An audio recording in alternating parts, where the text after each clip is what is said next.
ಕೇಂದ್ರದ ನೀತಿ ಆಯೋಗದ ಆಡಳಿತ ಮಂಡಳಿ ಸಭೆ ನಡೆಯಲಿದೆ. ಪ್ರಧಾನಿ ಮೋದಿ ನೇತೃತ್ವದಲ್ಲಿ ನಡೆಯುತ್ತೆ ಮೀಟಿಂಗ್. ನೀತಿ ಆಯೋಗದ ಸಭೆಯಲ್ಲಿ CM DK Shivakumar ಭಾಗಿಯಾಗ್ತಿದ್ದಾರೆ.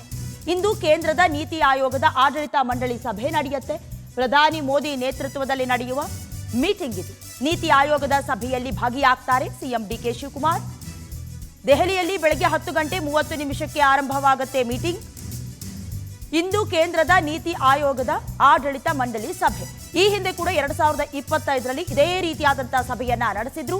CM Siddaramaiah ಅವರ ನೇತೃತ್ವದಲ್ಲಿ ಪ್ರತಿ ರಾಜ್ಯದಲ್ಲೂ ಕೂಡ ಮುಖ್ಯಮಂತ್ರಿಗಳನ್ನ ಆಹ್ವಾನಿಸಿರ್ತಾರೆ. ಅಂದ್ರೆ ರಾಜ್ಯದಲ್ಲಾಗುವಂತಹ ಕ್ಷೇತ್ರ ಅಥವಾ ರಾಜ್ಯದ ಅಭಿವೃದ್ಧಿ ಪಥ ಜೊತೆಗೆ ಬಹಳ ಮುಖ್ಯವಾಗಿ ಹಣಕಾಸಿನ ಅಥವಾ ಆರ್ಥಿಕತೆಯ ಕೆಲವೊಂದಷ್ಟು ವಿಚಾರಗಳನ್ನ ಇಲ್ಲಿ ಪ್ರಸ್ತಾಪ ಮಾಡ್ತಾರೆ. ಈ ಹಿಂದೆ ಸಿದ್ದರಾಮಯ್ಯ ಅವರು ಈ ನೀತಿ ಆಯೋಗದ ಸಭೆಗೆ ಹಾಜರಿರಲಿಲ್ಲ.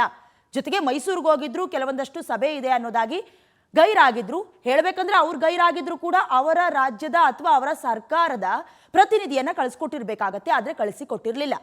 ಈ ಬಾರಿ ಡಿ ಕೆ ಶಿವಕುಮಾರ್ ಅವರು ಇವತ್ತಿನ ನೀತಿ ಆಯೋಗದ ಸಭೆಗೆ ಹಾಜರಾಗ್ತಾರೆ. ಈ ಹಿಂದೆ ಕೂಡ ಬಹಳಷ್ಟು ಕೇಂದ್ರ ಸರ್ಕಾರ ಬಿಜೆಪಿ ಆಗಿರೋದ್ರಿಂದ ಯಾವ್ಯಾವ ರಾಜ್ಯದಲ್ಲಿ ಕಾಂಗ್ರೆಸ್ ಗೆದ್ದಿದೆಯೋ ಆ ಯಾವ ಸರ್ಕಾರವೂ ಕೂಡ ಈ ಹಿಂದೆ ಪಾಲ್ಗೊಂಡಿರಲಿಲ್ಲ. ಹಾಗಾಗಿ ಈ ಬಾರಿ ಯಾರ್ಯಾರು ಹೋಗ್ತಾರೆ ಅನ್ನೋದು ಬಹಳಷ್ಟು ಕುತೂಹಲ. ಜೊತೆಗೆ ಕೇವಲ ನೀತಿ ಆಯೋಗದ ಆಡಳಿತದ ಸಭೆಗೆ ಮಾತ್ರ ಅಲ್ಲ, ಹೀಗಿರುವಂಥ ಸಂಪುಟ ವಿಚಾರಕ್ಕೆ ಸಂಬಂಧಪಟ್ಟ ಹಾಗೆ ಅಸಮಾಧಾನ ಆಗಿದೆಯಲ್ಲ, ಅದಕ್ಕೂ ಕೂಡ ಪ್ರತ್ಯೇಕವಾದಂತಹ ಸಮಯಾವಕಾಶವನ್ನ ಡಿ ಕೆ ಶಿವಕುಮಾರ್ ಕೇಳಿದ್ದಾರೆ.